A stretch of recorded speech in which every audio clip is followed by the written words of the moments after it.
Assalamualaikum warahmatullahi wabarakatuh.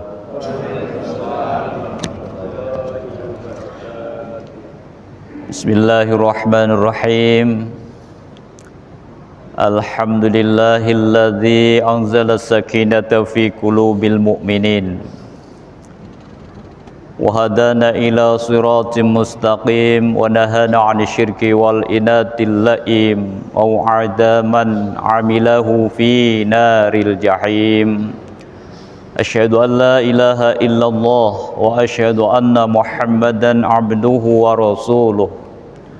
Allahumma salli wa sallim wa barik ala nabiyyikal karim Muhammadin sallallahu alaihi wasallam wa ala alihi wa ashabihi wa dhurriyyatihi ajma'in. Qala Allahu ta'ala fi kitabihil karim, a'udzu billahi minasy syaithanir rajim. Bismillahirrahmanirrahim. Ya ayyuhalladzina amanu taqullaha haqqa tuqatih wa la tamutunna illa wa antum muslimun. Shadaqallahul azim. Amma ba'd.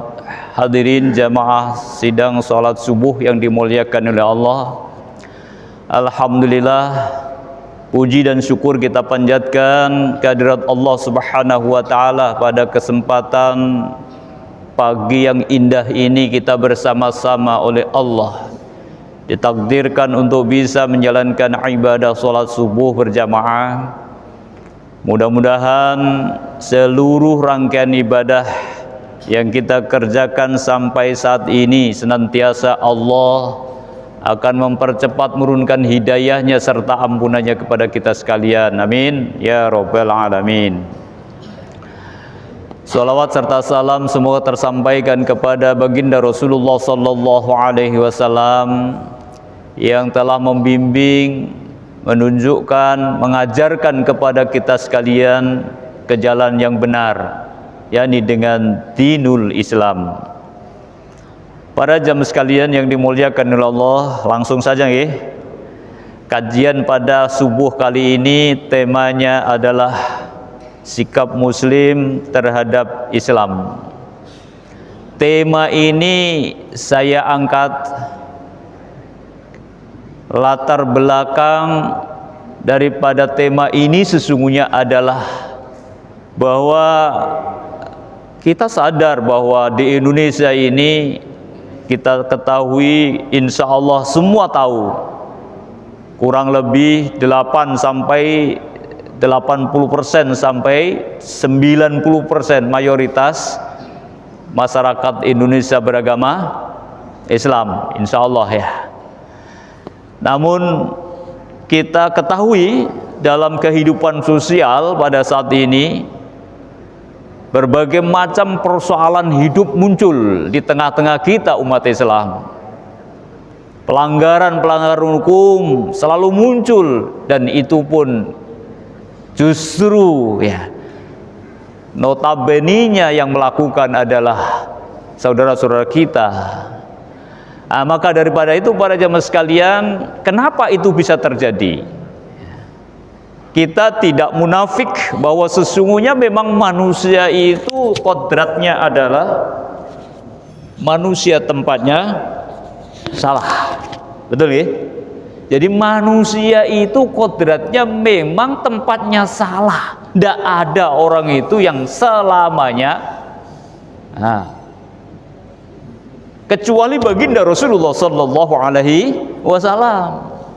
Kalau baginda Rasulullah sallallahu alaihi wasallam memang oleh Allah dipilih satu-satunya manusia yang terpilih di hadapan Allah menjadi utusannya, adalah manusia pilihan yang dijaga oleh Allah dari perbuatan dosa. Itulah yang disebut maksum. Kalau kita, masya Allah, apalagi saat ini, ini namanya apa ini? Media massa yang selalu di tangan kita ini, luar biasa ini. Ini kalau tidak dipegang oleh orang-orang yang punya iman yang tinggi, hancur itu iman seseorang. Kita lihat saat ini pemuda-pemudi kita, kehancuran moralitas. Kemarin kita lihat di media massa Allah luar biasa. Anak-anak sekolah menghajar gurunya. Betul ya? Ya Allah, kenapa itu terjadi? Padahal notabene-nya sesungguhnya mereka adalah generasi muda muslim kita ini. Tetapi kenyataannya moralitas, akhlak yang dibangun dari panji-panji Islam ternyata hancur gara-gara media sosial ini. Untuk itu para jemaah sekalian, maka kita perlu kembali mengintrospeksi diri. Kita bersama-sama harus sadar bahwa kita semuanya memang perlu mengkaji dan mendalami kembali Islam sebagai agama pilihan kita.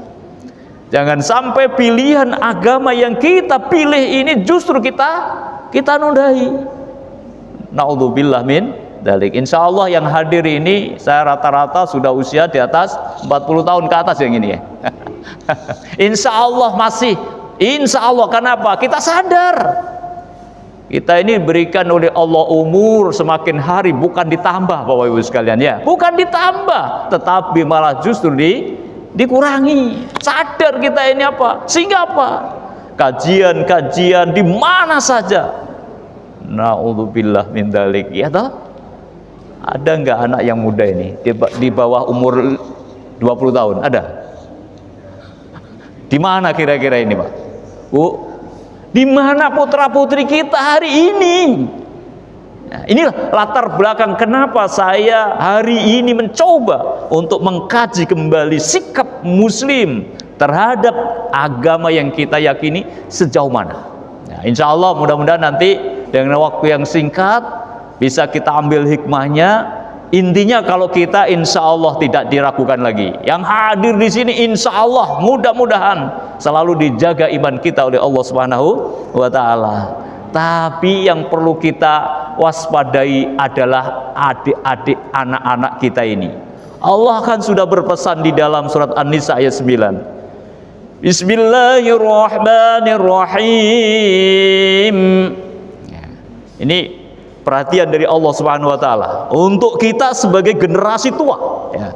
Kita yang hadir ini generasi tua ditegur oleh Allah.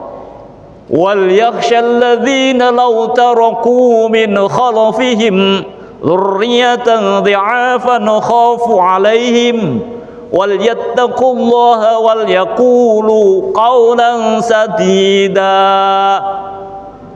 Ini teguran Allah. Allah sampaikan kepada kita umat Islam, wal yakhshal ladzina law taraku min khalfihim dzurriyyatan dhi'afan khafu 'alaihim. Hendaknya kita umat Islam ini takut, wal yakhshal ladzina law taraku, bila kita ini meninggalkan generasi muda kita ini lemah, dhi'afan, lemah semuanya. Karena rata-rata kita ini kan takut kalau anak-anak kita tidak makan ya Pak ya, betul ya. Kalau sudah usia sudah habis kuliah tidak kerja, bingung orang tuanya, betul ya. Nah ini nyata. Memang itu adalah Allah sudah tegur di sini. Memang kita punya kekhawatiran seperti itu. Harus khawatir memang. Oh anak saya sudah usia ini belum kerja, betul kan? Ya Allah, betul. Tapi yang paling dasar sesungguhnya kita harus takut apabila anak-anak kita ini justru lemah dalam masalah akidah. Masalah iman ini paling pondasi utama. Jadi kalau kita hidup ini tidak memperhatikan generasi muda kita, masalah imannya, maka insya Allah jangan berharap Islam ke depan lebih baik. Pasti akan lebih hancur lagi. Kenapa? Karena kesalahan kita sebagai orang tua ternyata memang kita belum bisa membentengi putra-putri kita ini. Untuk itu Bapak Ibu sekalian, kewajiban kita untuk selalu melihat putra-putri kita ini. Sekali-kali Bapak Ibu sidak gitu ya. Anak-anak yang masih remaja usia SMP, SMA itu, yang punya putra-putri usia itu, Bapak Ibu sekalian, sekali-kali diperiksa itu. Tasnya diperiksa. Karena saat ini pergaulan itu luar biasa. Pergaulan, kalau kita salah untuk menunjukkan anak-anak kita, pendidikan kita, jangan berharap anak kita akan selamat hari ini ya. Untuk itu para jemaah sekalian, ini pondasi utama adalah mari kita takut anak-anak kita ini tidak paham tentang Islam. Islam pasti Islam, tapi dia tidak komitmen terhadap Islamnya. Nggak sholat, dianggap biasa. Kira-kira gimana Pak? Ada anak muda nggak sholat, nggak merasa berdosa. Masya Allah. Kira-kira kita sebagai orang tua apa yang kita harapkan Pak? Masya Allah. Padahal kita takut ketika kita kembali kepada Allah. Rasulullah SAW berpesan kepada kita, idza mata banu adama in qata'a amaluhu ila min salasin shadaqatin jariyah ilmin yantafa'u bi aw waladin sholihin yad'u. Tiga hal inilah yang kita tunggu-tunggu ketika kita sudah inna lillahi wa inna ilaihi raji'un. Apa yang pertama? Sedekah jariyah. Dua, ilmu yang bermanfaat. Yang ketiga adalah anak-anak yang soleh yang sanggup mendoakan kepada kedua orang tuanya. Kalau ini sudah mereka punyai, Pak, insya Allah kita akan tersenyum nanti dipanggil oleh Allah. Kita semua akan kembali kepada Allah. Jangan sampai kita ini tidak ada harapan apapun ya. Ya, tiga hal itu mari kita analisa. Sedekah jariyah, kira-kira tabanas kita untuk akhirat sudah berapa banyak Pak? Bu? Lebih banyak tabungan kita di bank atau lebih banyak tabungan akhirat? Bu? Halo Bu? Ayo kita siap-siap ya. Tabungan akhirat itu pasti. Makanya di dalam Al-Quran Allah berpesan kepada kita, yang saya baca tadi waktu salat waktu rakaat kedua itu, Masya Allah, ketika Allah cabut itu, hambanya dipanggil oleh Allah, maka dia minta, ya Allah, katanya orang yang dicabut nyawa ini, berikan aku kesempatan hidup sesaat. Kira-kira sesaat itu berapa menit Pak? Hanya sesaat saja ya Allah. Orang ini berjanji, janji apa? Ndak sholat, ndak haji boten, tapi justru fa'asaddaqa wa akum minas sholihin. Coba, andai kata aku diberikan waktu sesaat saja untuk hidup kembali ya Allah, pasti akan kuhabiskan hartaku sisa yang kutinggalkan itu untuk sedekah semua. Kenapa? Karena orang yang sudah meninggal itu Bapak Ibu sekalian telah ditunjukkan amal-amalnya. Sudah ditunjukkan. Sudah ditunjukkan oleh Allah Subhanahu wa ta'ala. Ternyata yang paling dahsyat itu, pahala itu adalah pahala sedekah. Maka Nabi Musa alaihissalam ini diberikan oleh Allah kelebihan bisa berbicara langsung dengan Allah. Pernah menangis kepada Allah, ya Allah, ibadahku yang mana yang paling engkau cintai? Ini Nabi Musa ini. Apakah sholatku, atau puasaku, atau hajiku, atau yang mana ya Allah? Allah sampaikan kepada Musa alaihissalam, langsung berdialog. Makanya Nabi Musa mendapatkan julukan Kalimullah, karena diberi kelebihan langsung bisa berbicara dengan Allah. Bertanya, ya Allah, ibadahku yang mana yang paling kau cintai? Apakah sholatku? Kata Allah, tidak wahai Musa, sholat itu hanya untukmu dirimu sendiri, agar kamu tercegah dari perbuatan keji dan mungkar. Kan gitu ya. Jadi sholat itu tujuannya adalah membebaskan kita dari perbuatan keji, dan itu puncak keberhasilan sholat.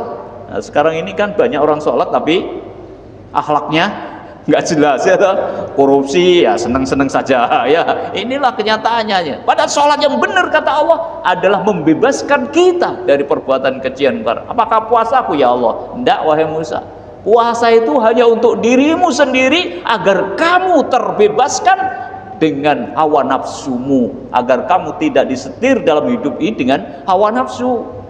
Terus lantas apa ya Allah yang paling kau cintai? Wahai Musa, ketahuilah aku sangat mencintai hambaku yang apabila dalam hidupnya ternyata bisa membuat orang lain tersenyum. Artinya kita bisa berbagi dengan orang lain, Bu. Kalau bisa, kalau perlu ya, sebelum matahari terbit kita harus sudah bisa membuat orang lain tersenyum. Jangan membuat orang lain malah susah. Sudah nggak bisa membuat orang yang tersenyum, tapi perilaku kita selalu membuat susah orang lah. Ada nggak Pak ini? Orang hidup nggak pernah membuat orang lain senang, tapi malah membuat selalu cemas orang lain. Masya Allah. Dengan ucapan kita, ya Allah, kadang-kadang setiap hari itu kita mendapatkan ujian, cobaan namanya fitnah. Ya Allah, rasan-rasan, hibah dan lain sebagainya. Nah, ini untuk itu mari kita berupaya semaksimal mungkin agar supaya kita mencari dana, mencari sumber untuk kita menabung untuk akhirat kita. Itulah latar belakangnya ya. Kalau sedekah jariyah au ilmin yantafa'u bih, insyaallah kita laksanakan. Kemudian waladun sholihun yad'ulah. Bapak Ibu sekalian yang dimuliakan oleh Allah Subhanahu wa taala, untuk itu kajian ini yang pertama yang harus kita pahami, kita pelajari adalah bagaimana sesungguhnya sikap kita terhadap Islam yang kita cintai ini. Yang pertama yang harus kita tanamkan dalam diri dan keluarga kita adalah kita bersama-sama harus komitmen bahwa kita ini harus meyakini betul bahwa Islam adalah agama yang paling benar. Ini satu. Orang itu tidak akan mungkin Bapak Ibu sekalian menjalankan 100% kalau tidak yakin, betul ya? Orang itu bisa menjalankan dengan benar 100% kalau kita ini telah meyakini kebenaran yang kita yakini ini. Nah, mudah-mudahan kita semua sudah 100% ini ya. Nah, kenapa? Karena kalau tidak 100% meyakini Islam sebagai agama yang paling benar, ini bahaya. Akhirnya nanti pilih-pilih Pak, beragama tapi pilih-pilih yang enak ya, yang susah tidak mau. Nah, nggak begitu. Islam itu harus kita pahami secara universal. Universal itu ya menyeluruh ya. Islam itu tidak sepotong-potong, gitu. Islam itu harus kita pahami secara ya universal, itu ya semuanya dari berbagai sudut, bukan hanya dapat satu pelajaran sudah merasa paling benar. Ada nggak Pak? Belajar baru sehari sudah merata paling, nah ini tidak boleh. Itu baru satu pandang saja, walaupun sama-sama hadis Qur'annya itu banyak tafsir yang perlu kita pahami. Karena ada asbabun nuzul, tidak bisa lantas pokoknya terjemahnya seperti ini ya harus begini, nggak bisa seperti itu ya. Nah, sehingga apa? Makanya Al-Quran itu harus kita pahami secara universal supaya tidak saling menyalahkan di antara kita ini. Kan banyak, Masya Allah, hari ini Bapak Ibu sekalian, umat Islam selalu dipecah belah terus ya, gara-gara pemahaman baru pulang dari luar negeri gitu ya, pulang langsung menyampaikan paling benar, yang lain salah. Yang paling repot, yang paling dahsyat saat ini kita sedang diadu domba sesama kita umat Islam ini. Mudah-mudahan dengan pemahaman yang universal, panjenengan sedoyo insya Allah tidak akan terkena dengan fanatisme yang berkelebihan ini. Jadi orang belajar Islam itu kalau sepotong-potong akan terjerumus 3 hal Bapak Ibu sekalian. Ini bahayanya. Jadi orang itu kalau belajar setengah-setengah dari satu sudut pandang saja, maka orang itu akan terjerumus dengan 3 hal ini. Yang pertama, dicatat ini, kita tidak boleh memahami Islam ini kemudian menyatakan bahwa agama kita ini paling benar dan orang lain salah. Fanatisme, fanatik wajib. Kenapa? Ajaran dalam Islam, inna dina indallahil Islam, sesungguhnya agama yang diridhoi hanyalah Islam, wajib. Tetapi kebenaran yang kita yakini, sekali lagi Allah sudah sampaikan dalam Al-Quran, lakum dinukum waliyadin. Tidak boleh langsung, oh kalau beda pendapat bunuh. Ada dulu ya, sinten nih Pak, beda pendapat langsung bom bunuh diri. Loh, coba wonten Tidak boleh. Islam itu kan rahmatan lil alamin. Islam itu damai. Baginda Rasulullah sallallahu alaihi wasallam menegakkan Islam itu dengan rahmatan lil alamin. Akhlaknya Rasulullah itu kan 3 Pak ya. 1, baginda Rasul itu kalau disakiti orang, balas nyakitin enggak Pak? Bu? Enggak. Masya Allah. Akhlak Rasulullah kalau disakiti orang enggak pernah membalas. Hebatnya Rasulullah itu. Kalau kita kira gimana Pak? Disakiti dikit, balasnya lebih daripada itu ya, yang nyakiti kita. Rasulullah tuh ya Allah. Suatu saat baginda Rasul berangkat ke masjid, dilempari kotoran unta. Kira-kira apa Pak? Yang disikap baginda Rasul? Langsung balasnya awat? Enggak. Rasulullah itu hanya istighfar, astagfirullahaladzim. Gak apa-apa. Karena apa? Rasul paham bahwa mereka itu nggak paham, ya. Dia tidak bisa mengetahui tentang Islam yang sesungguhnya. Suatu saat baginda Rasul ini lewat kok nggak diludahi, nggak dilempari. Baginda Rasul gimana Pak? Malah mencari kemana orang ini. Kira-kira kita bisa nggak? Kita disakiti terus pada suatu saat nggak nyakiti kita, terus kita cari, sakit nggak? Aduh, boro-boro nyari ya. Masa Allah. Nanyakan yang pertama, kemana si fulan ini? Padahal setiap hari tidak pernah terlepas mengganggu saya. Tapi hari ini kok dia tidak mengganggu saya. Kemana? Ternyata dia sedang sakit Pak. Yang pertama kali setelah sholat baginda Rasul pulang ke rumah, ke istri, ke beliau, apakah masih ada sesuatu yang bisa kita bawa? Ada ya Rasulullah di rumah. Akhirnya yang pertama kali menjenguk orang yang selalu menyakiti adalah baginda Rasulullah Sallallahu Alaihi Wasallam. Masya Allah. Itulah baiknya Rasulullah yang perlu kita tiru ya Bu ya. Ibu-ibu kalau disakiti tetangga gimana Bu? Melengos ya. Mau belanja ketemu aja gak mau ya. Jangan ya. Kalau disakiti tetangga justru di situ loh. Pak, saya kemarin ditanya, Pak saya itu sudah minta maaf Pak, tapi dia nggak mau maafkan kepada saya Pak. Gimana caranya? Katanya, saya sudah minta maaf Pak, saya memang salah, saya sudah minta, tapi dia sakit hati, nggak mau memaafkan saya. Sudah Bu, tugas panjenengan itu minta maaf. Kalau sudah minta maaf betul atas kesadaran kesalahan panjenengan, ya sudah. Kalau mereka belum memaafkan, jangan bosan-bosan kita selalu minta maaf. Kenapa? Mudah-mudahan mereka itu diberikan hidayah oleh Allah Subhanahu wa Ta'ala. Rasulullah memaafkan walaupun disakiti. Itu Rasulullah. Makanya kalau kita ini memasuki Islam dengan kafah, walaupun itu kebenaran dari Islam, kita pertahankan. Tapi bukan berarti kita paksakan kepada orang lain. Lakum dinukum waliyatin. Tidak boleh kita memaksa ya. Gak boleh. Itu namanya kalau kita paksa, maka itu menjadi fanatisme. Fanatisme itu adalah orang yang cenderung suka menyalah-nyalahkan kepada orang lain. Islam itu indah gitu Pak ya. Islam itu kebersamaan. Jadi jangan sampai kita ini bercerai-berai. Kehidupan umat Islam dimanapun kalau ini bisa terapkan, insya Allah desa itu, lingkungan itu pasti makmur. Kenapa? Karena masyarakatnya selalu bersatu, ya persaudaraannya kuat. Insya Allah, tidak ada yang merasa tersakiti di situ. Kenapa? Itulah nilai-nilai dari Islam yang kita yakini ini. Ini yang pertama, fanatisme. Yang kedua, tahayul, Pak. Kadang-kadang orang memahami Islam itu karena saking fanatiknya, kadang-kadang jadi tahayul. Tahayul itu kan gini, Pak. Ada orang itu sudah agamanya baik, tapi ternyata masih punya anggapan ada kemampuan, ada kekuatan selain Allah Subhanahu wa Ta'ala. Itu tahayul.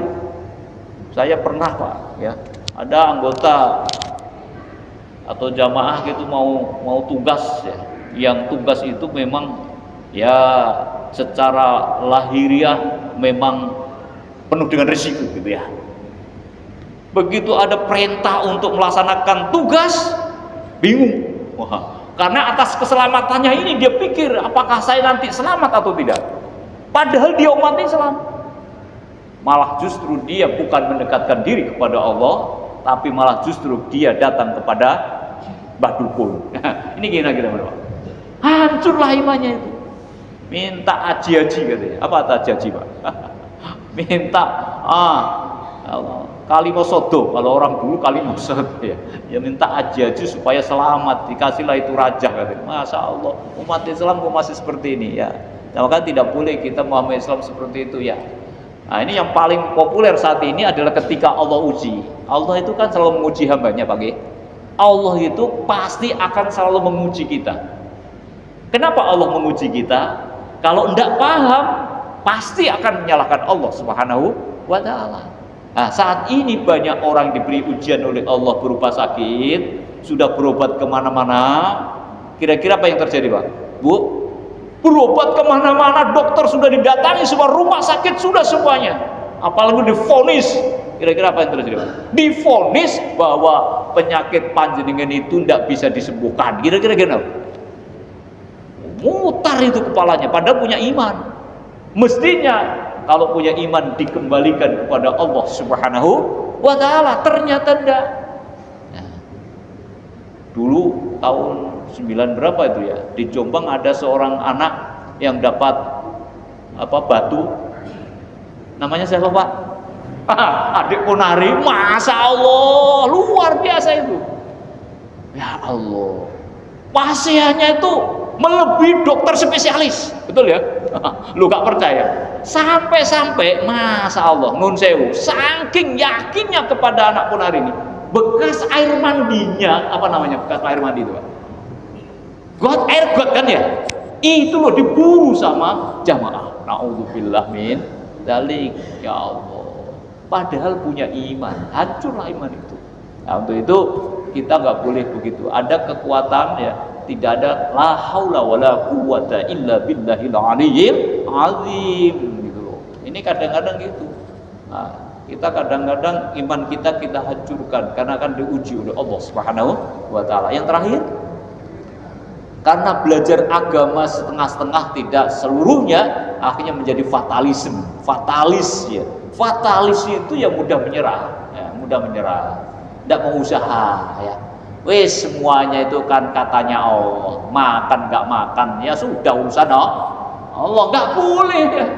Karena Allah itu kan tergantung kita ya. Innallaha la yughayyiru ma biqaumin hatta yughayyiru ma bi anfusihim. Tergantung usaha kita. Kita kewajibannya berusaha, jangan berpangku tangan menjadi beban orang lain. Ini yang pertama, sikap yang harus kita miliki sebagai seorang militan, sebagai seorang muslim terhadap Islam. Kita harus bangga dengan Islam kita. Kalau kita yang hadir, insya Allah sudahlah, walaupun diapain pun yakin percaya bahwa kita pasti tetap memegang Islam. Untuk anak-anak kita, coba kira-kira agama akan digadaikan, Bapak Ibu sekalian. Tidak sedikit masyarakat muslim kita imannya itu hancur gara-gara cinta. Betul ya? Gara-gara cinta kurbankan iman, mereka justru hancurkan agama, pindah agama. Banyak atau banyak, Pak? Ini kenapa? Karena dia sungguh tidak komitmen terhadap keyakinannya. Ini masyarakat kita saat ini, kita harus betul-betul. Kalau yang sudah sering kajian ini insya Allah kuat ya. Tapi masyarakat kita, mari kita bersama-sama bangun ya. Masyarakat kita masih banyak yang memang dia itu, Masya Allah, pemahaman agama yang minim, sehingga mereka kadang-kadang siapa yang bisa membahagiakan saya, itulah yang saya ikuti. Na'udzubillah tidak boleh beragama seperti itu ya.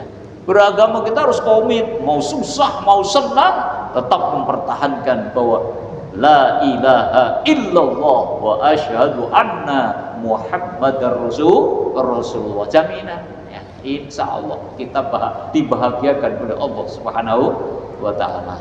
Kemudian yang kedua, setelah kita meyakini iman paling benar, Islam paling benar, yang kedua adalah kewajiban kita adalah wa'amilus sholih. Bapak Ibu sekalian, Islam itu bukan teori saja ya, tapi Islam itu harus praktek.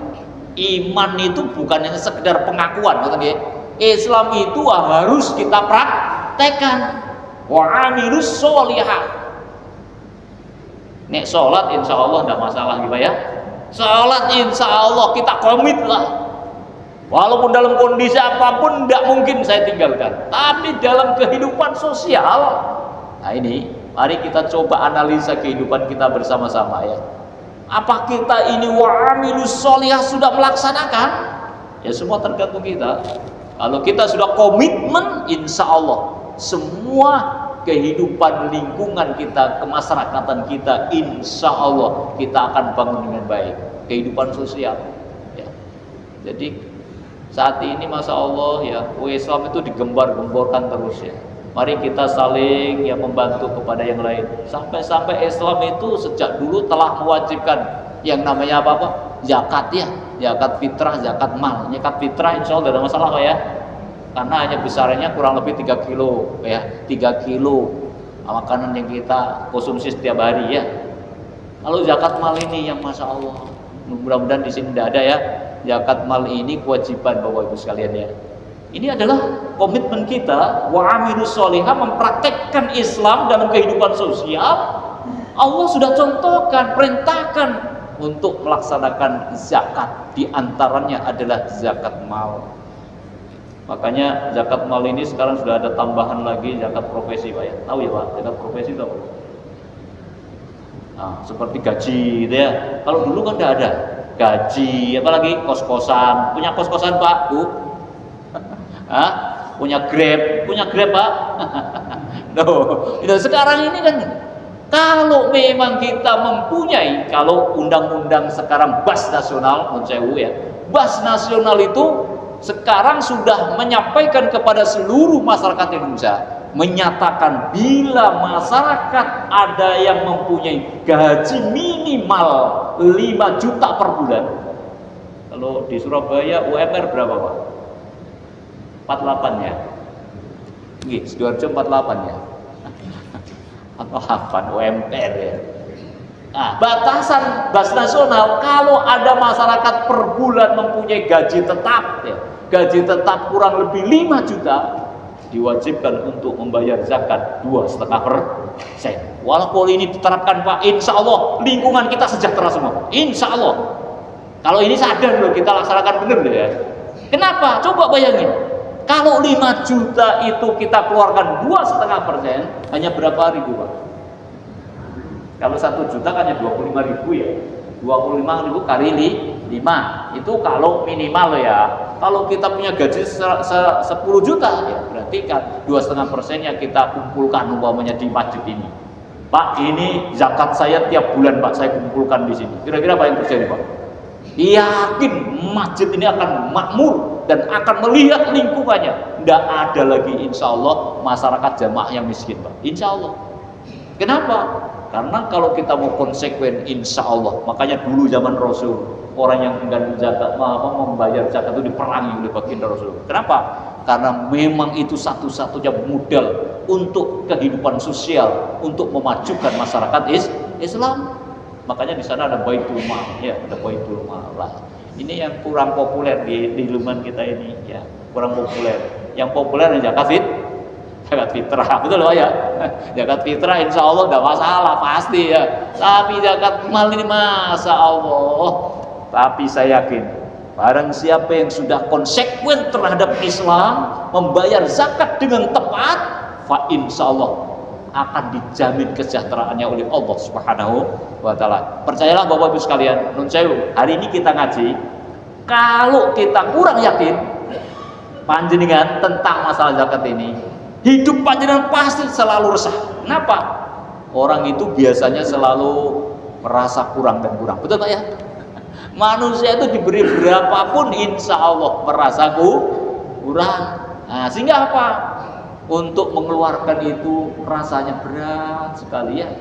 Tapi kalau sudah merasa menyatu, merasuk dalam jiwa untuk suka memberi Pak, orang itu kalau suka memberi insya Allah ya hidupnya akan dibahagiakan oleh Allah Subhanahu wa Ta'ala. Seperti yang saya sampaikan tadi dalam ilmu saya, orang itu ya kalau sudah bisa memberikan sesuatu kepada orang lain, maka orang itulah yang disebut orang yang sehat mentalnya. Bapak Ibu ingin tahu panjenengan sehat mental atau tidak? Ukurannya ya, gampangannya itu ya, Panjenengan nanti baca ya buku tentang kesehatan mental Bapak Ibu. Silahkan di-download, mungkin ada di download ya. Kesehatan mental yang dikarang oleh Profesor Zaki Derajat. Di sana mengklasifikasikan. Beliau telah meneliti seseorang ya, berbagai orang ini diteliti. Orang yang suka memberi itu seperti apa? Ternyata memang orang yang suka memberi, seneng kalau sudah memberi, bahagia dirinya kalau sudah memberi, ternyata itu bagian daripada orang itu sehat mental. Hati-hati Bu ya. Nanti kita uji ya Pak ya. Kita uji betul-betul mental kita sehat atau enggak gitu ya. Caranya gimana? Ini kan hari Minggu sekarang Pak ya. Bu, hari Minggu ya. Hari Minggu itu biasanya kita di rumah, Bapak Ibu di rumah. Resikonya apa? Banyak orang itu ngerti kalau ini di komplek ini Bapak Ibunya di rumah. Sehingga apa? Adalah itu orang yang memang oleh Allah diberikan kurang ya, diberikan oleh Allah kekurangannya datang ke rumah kita. Kira-kira gimana Pak? Bu, jenengan kalau ada orang minta itu dibuka pintunya atau ditutup? Itu ukurannya. Kalau panjenengan membuka dan seneng, alhamdulillah panjenengan datang sehat sampean. Segitu aja. Gampang ini ukurnya. Benar ini, yakin 100% betul ini. Tapi kalau panjenengan ada orang datang sampai tutup pintu, kau intip dari dalam, udah lewat ya. Ini tandanya bahwa mental kita tidak sehat. Gampang diuji aja ya. Makanya orang Islam itu dermawan, harus punya sifat dermawan. Jangan sampai kita menjadi orang yang pelit. Kan baginda Rasul sudah menyampaikan, orang yang dermawan itu dicintai oleh Allah dan dekat dengan surga dan dicintai oleh seluruh makhluk-makhluknya, betul ya? Sedangkan orang yang pelit itu Allah tidak demen dan mereka itu dekat dengan nerakanya Allah Subhanahu wa ta'ala. Islam umpamanya kita udah Islam kemudian ternyata jadi orang pelit, kan berarti kita ini dekat dengan neraka kan gitu ya. Sehingga tumbuhkan ya. Anak-anak kita coba ajari ya. Ketika diajak ke masjid, berikan uang, masukkan ke kotak amal. Insya Allah lama-lama menjadi anak ini suka dan dermawan. Insya Allah. Tapi kalau nggak pernah dilatih, Bapak Ibu sekalian, Masya Allah. Anak-anak yang ngaji itu ya, kalau di tempat saya, Bapak Ibu saya sudah latih. Usahakan setiap hari panjenengan anak-anak ini nabung ya, nabung untuk akhirat. Berapapun tidak apa-apa, mau 1.000 rupiah nggak apa-apa, 500 rupiah nggak apa-apa, masukkan kotak ini. Mulai ada yang ngeritik Pak, lapo sih ngaji udah infak gitu. Ya Allah, ada nggak di sini? Melatih agar anak kita suka untuk memberi kepada orang lain. Saya amati anak-anak itu Pak. Saya amati yang rajin sedekah, infak, kita lihat ternyata memang dia setiap hari hidupnya mesti baik dengan teman-temannya, betul ya? Tapi yang pelit-pelit itu tidak pernah sama sekali masukkan kotak. Memang dia itu jagonya itu merusuhi, mesti usil orangnya. Ternyata memang Rasulullah SAW itu luar biasa ya. Makanya kita harus komitmen ya, mengamalkan Islam itu ya harus paripurna. Jangan dipilih nek sholat toh. Sholatnya wapi tapi pelit ya Bu. Iya sholatnya sama nyungsep ya. Tapi sama tetangga, Masya Allah, mau masak enak-enak itu ya hanya apa Bu? Aduh, tetangganya hanya dikasih baunya toh. Enggak boleh, itu bukan ciri orang Muslim sejati itu ya. Habis pesta umpamanya, habis rekreasi ke puncak bawa duren. Jenengan tuh mikir gitu loh. Sekarang itu yang tren, Masa Allah kadang-kadang panjenengan itu pesta di restoran gitu ya. Keluarga diajak langsung selfie. Masukkan status. Kira-kira gimana Bu? Itu bukan ajaran Muslim sejati. Kenapa? Ketika tetangga kita mendownload melihat, ya Allah, kan hanya melihat loh. Loma kelamut gitu ya. Ya Allah, panjenengan termasuk menyiksa tetangga itu. Makanya kalau sampean makan-makan di restoran ora usah nggih, mboten usah di selfie, ngoten lho nggih. Kenapa? Menyiksa tetangga itu. Masya Allah. Kecuali kalau panjenengan pulang membawakan ya. Bu, ini alhamdulillah tadi saya habis makan di sana. Walaupun hanya kepala itu, kapopo ya. Daripada sama sekali tidak kan gitu ya. Loh itulah Islam. Islam tuh indahnya kebersamaan ini. Jadi wa amilus sholihat bukan hanya sholat saja. Kalau sholat insya Allah tidak masalah, insya Allah kita komitmen. Kenapa itu? Sholat itu adalah kuncinya dalam Islam. Awwalu ma yuhasabu bihil abdu yaumal qiyamah sholat. Kita sudah sadar bahwa sholat itu kuncinya masuk surga. Sampai mau masuk surga nggak sholat, nggak mungkin bisa. Kenapa? Tidak punya kuncinya, ya.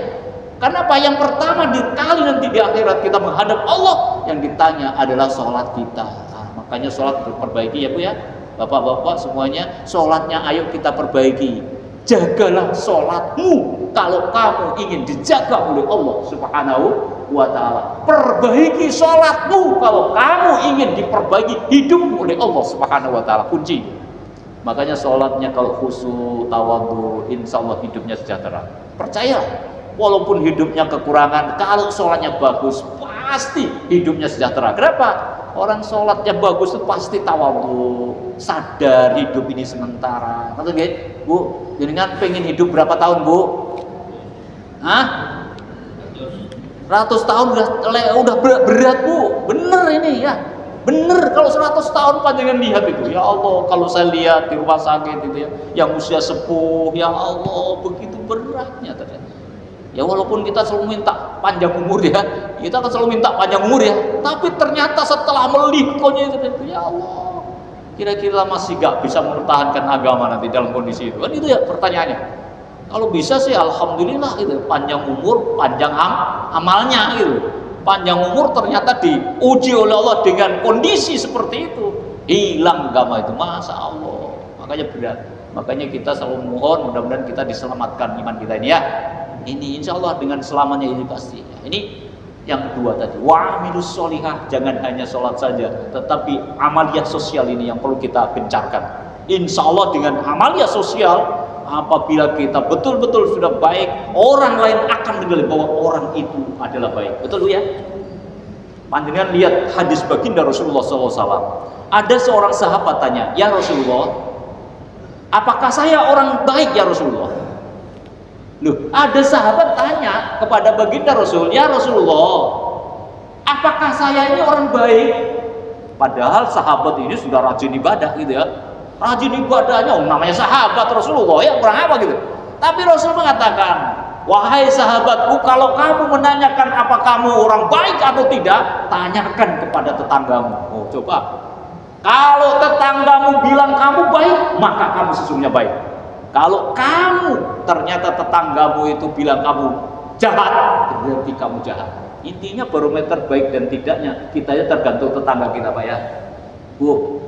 Ya, jadi kalau panjenengan pengen tahu diri kita baik atau enggak, sampai tanya. Apalagi yang ditanya itu musuhnya, kira-kira gimana? Hah? Pak, sampai tanya, apakah saya orang baik? Yang ditanya musuhnya, kira-kira bilang baik. Langsung dilihat kamu kan itu ya. Iya, kenapa? Ya itu tidak boleh kita punya musuh dalam hidup ini kan gitu ya. Untuk itu Bapak-Bapak sekalian, kunci kebaikan kita dengan orang lain apabila kita saling membantu. Alangkah indahnya Islam itu kalau sudah seperti itu. Ya Allah, indah sekali kalau sudah bisa berbagi. Makanya Allah senang. Allah itu tersenyum ya. Di mana Allah tersenyum? Apabila hambaku telah bisa membuat orang lain tersenyum bahwa aku ada di sampingnya di situ. Luar biasa ini Islam ya. Kalau itu sekalian, ayo kita pegang ini satu ini ya. Komitmen kita sebagai orang Muslim adalah kita mendakwah, kita mengamalkan Islam secara keseluruhan. Insya Allah kalau kita sudah mengamalkan gerakan sosial ini, masya Allah luar biasa. Insya Allah makmur itu. Masyarakat di wilayah itu pasti senang semua. Kenapa? Kerasan semua, nggak mau pindah pasti itu ya. Tapi kalau banyak yang pindah ini tanda-tanda Pak Muncew ya. Kalau di komplek banyak orang yang pindah, tanda-tanda ini. Komplek kita nggak harmonis ini ya. Nah, mudah-mudahan di sini kerasan kabeh ya. Kerasan semua indah. Udah suruh gini Pak ya. Baru dua. Yang terakhir. Yang terakhir Bapak Ibu sekalian, komitmen kita, sikap kita terhadap Islam sebagai seorang muslim adalah ini seperti yang kita laksanakan hari ini, mendakwahkan Islam ya. Dakwah itu apa Bu? Dakwah itu apa? Dakwah itu menyampaikan misi ya. Kita harus betul bisa menyampaikan bil mau'izatil hasanah. Jangan sampai niatnya itu dakwah tapi justru Memukul. Islam itu merangkul, bukan memukul. Kadang-kadang masya Allah niatnya baik, tapi waduh ngomongnya itu selalu seperti malaikat ya. Sama orang lain merasa paling pokoknya kalau buat saya tak boleh ya. Semakin tinggi pemahaman orang Islam, semakin merunduk, bukanlah semakin sombong. Kadang-kadang kita ini masya Allah ya, kita lihat. Makanya hati-hati kalau panjang ngaji lewat YouTube ya. Masya Allah gitu. Kadang-kadang kita malus duduk. Masya Allah, kenapa sih mereka-mereka yang punya kompeten kadang-kadang justru mengadu domba? Na'udzubillah min dari suka menyalah-nyalahkan. Yang paling berat adalah punya pemahaman tafkiri. Tahu tafkiri Pak ya? Apa Pak tafkiri? Punya paham mengkafir-kafirkan orang lain. Ya Allah, jangan sampai dalam pemahaman umat Islam kita ini yang sudah baik Islamnya, jangan sekali-kali menyalahkan dan selalu mengkafirkan kepada orang lain. Ini namanya ajaran tafkiri, dan itu ada di Indonesia. Makanya saya telah digembleng di dunia militer itu ya dari sudut pandang agama, karena saya adalah rohaniawan ya. Selalu diberikan batasan-batasan bagaimana menghadapi sikap seorang muslim seperti itu. Makanya alhamdulillah yang sudah sadar ya, kalau panjenengan melihat di YouTube yang sudah sadar, yang antek-anteknya bom Bali, bom Maria itu ya, yang sudah sadar itu ya, ternyata memang itu salah. Ya, salah memilih guru sehingga mereka didoktrin, otaknya dicuci, akhirnya selalu menyalah-nyalahkan kepada orang lain. Dan yang paling tragis ajarannya adalah membunuh selain dia itu adalah halal. Na'udzubillah min dzalik. Padahal Islam itu rahmatan lil alamin. Dakwahkan Islam itu, sampaikan Islam itu indah ya. Baginda Rasul tidak pernah kok memerangi, itu tidak pernah. Kecuali kalau diperangi baginda Rasul pantang untuk mundur selangkah pun. Kenapa? Karena itu menegakkan kalimat Allah Subhanahu wa taala. Tapi baginda Rasul, coba lihat perjanjian Hudaybiyah. Ketika baginda Rasulullah SAW mau masuk ke kota Mekah, karena baginda Rasul telah diusir waktu itu, yang namanya hijrah itu kan diusir tuh. Diusir orang Mekah karena sudah tidak ada tempat lagi. Ternyata ketika Fathul Mekah mau membuka lagi, ada perjanjian Hudaybiyah. Di antara kita umat kafir dengan umat Islam tidak boleh saling menyerang, hidup saling berdampingan. Ternyata apa? Islam yang dikembangkan oleh baginda rahmatan lil alamin, ternyata banyak orang-orang penggede kafir Quraisy masuk Islam. Betul ya? Itu indahnya. Akhirnya apa? Akhirnya sampai sekarang kota Mekah itu luar biasa. Luar biasa. Kenapa? Barokahnya Rasulullah sallallahu alaihi wasallam ya. Coba kalau baginda Rasul itu dakwahnya keras banget ya. Coba lihat baginda Rasul ketika diancam oleh kafir Quraisy, sudah tidak ada tempat lagi karena istri tercintanya siapa? Siti Khadijah. Paman tercintanya selalu melindungi siapa Pak? Abu Thalib, putranya Abdul Muthalib itu ya. Meninggal, sudah nggak ada lagi benteng yang melindungi baginda Rasulullah sallallahu alaihi wasallam. Baginda Rasul dihina, dicerca, bahkan paman sendiri telah bersembara. Siapa yang bisa megang Muhammad hidup atau mati, kuberikan hadiah 100 unta. Loh, coba bayangin. Sampai-sampai baginda Rasul sudah terkepung di kediaman itu. Satu malam terkepung dengan Sayyidina Ali sedang istirahat di situ. Akhirnya baginda Rasulullah sudah nggak ada tempat lagi, hijrahlah ke Thaif. Ke Thaif harapannya mudah-mudahan karena di sana ada Qodi yang masih keluarga baginda Rasul bisa menolong. Ternyata malah dihina baginda Rasul. Hinanya apa? Baginda Rasul dilempari batu oleh anak-anak, bukan bapak-bapak. Karena saking hinanya, yang disuruh melempari bukan bapak-bapak. Bapak-bapaknya sembunyi, anak-anak yang suruh melempari. Sampai-sampai nun sewu, malaikat Jibril saja melihat kelakuannya orang Taif itu udah marah. Sampai-sampai minta izin, ya Rasulullah, izinkan saya akan mengangkat gunung itu, akan kulimpahkan ke kota Taif. Rasul gimana? Bilang, wahai malaikat Jibril, gak usah emosi malaikat Jibril. Ternyata malaikat itu emosi, marah gitu ya. Padahal malaikat dulu ya. Baginda Rasul, wahai malaikat Jibril, biarkan Kalau toh memang masyarakat hari ini belum mau Islam, tidak apa-apa karena dia belum tahu. Saya masih punya harapan anak cucunya nanti akan masuk Islam. Alhamdulillah sampai saat ini ya, jaya itu. Kenapa? Karena baginda Rasulullah itu luar biasa, luar biasa. Dakwahnya luar biasa. Ini yang perlu kita tiru. Kadang-kadang kita disakiti dikit aja udah masya Allah, marahnya bertahun-tahun tidak saling menyapa. Betul ya? Ya Allah, kenapa harus begitu? Buka hati kita untuk saling memaafkan. Jangan sampai kita kembali kepada Allah, kita tidak saling memaafkan. Kan kita sudah setiap tahun itu halal bihalal kan selalu disampaikan itu ya. Ada orang itu banyak ibadahnya, sholatnya, puasanya, hajinya, tapi ternyata di akhirat sana dituntut oleh tetangganya, betul ya? Atadruna anil muflis, katanya begitu. Wahai sahabatku, tahu gak siapa orang bangkrut itu? Mayati yaumal qiyamah min ummati, nanti ada segerombolan umatku pada hari kiamat datang kepada Allah ya, dengan membawa sholatnya, ibadahnya luar biasa, tapi ternyata tertuntut oleh tetangga-tetangganya. Masya Allah, yang pernah dicaci maki, Pak, sampai pernah nyaci maki, Pak? Dan saya pernah marah-marah, Pak. Pernah, namanya manusia kok pernah marah itu ya, sampai disenggol di jalan marah toh, marah ya. Hati-hati Pak ya. Jangan sampai belum saling memaafkan ini ya. Kuncinya harus saling maafkan dulu ya. Terserah dia mau maafkan enggak, yang penting saya maaf, saya salah. Wih, dia enggak mau maafkan urusannya. Ya itu lah. Kenapa? Nanti kita akan bertemu di hadapan Allah Subhanahu wa taala. Di sana kan sudah jelas di dalam surat Yasin deh. Di surat Yasin dulu kan sudah ada ya. Pada hari nanti kita menghadap Allah Subhanahu wa taala, afwahim wa tukallimuna aydihim wa tashhadu arjuluhum bima kanu yaksibun. Sudah pasti kita akan menghadapi pengadilan Allah Subhanahu wa taala. Untuk itu sikap muslim yang sejati adalah bagaimana kita mendakwahkan Islam ini dengan santun ya, dengan baik, rahmatan lil alamin, tidak usah saling menghina walaupun ada perbedaan. Ini luar biasa masjid kita ini. Loh, saya akui jempol ini ya. Kenapa? Silahkan ya. Kenapa? Kalau masalah khilafiyah tidak akan pernah bisa selesai. Nah, gitu aja ya. Sehingga apa? Kita ayo rangkul bersama-sama. Kenapa? Itulah hebatnya Islam. Baginda Rasul sendiri juga pernah menghadapi persoalan itu ya. Baginda Rasul sholat ya. Sholat. Kok ada doa tidak diajarkan Rasul? Rasul gimana, Pak? Awalnya tanya, siapa tadi yang berdoa? Betul kan? Rasul tanya, siapa yang berdoa? Oh, nama sahabat kan gak berani ngomong ya.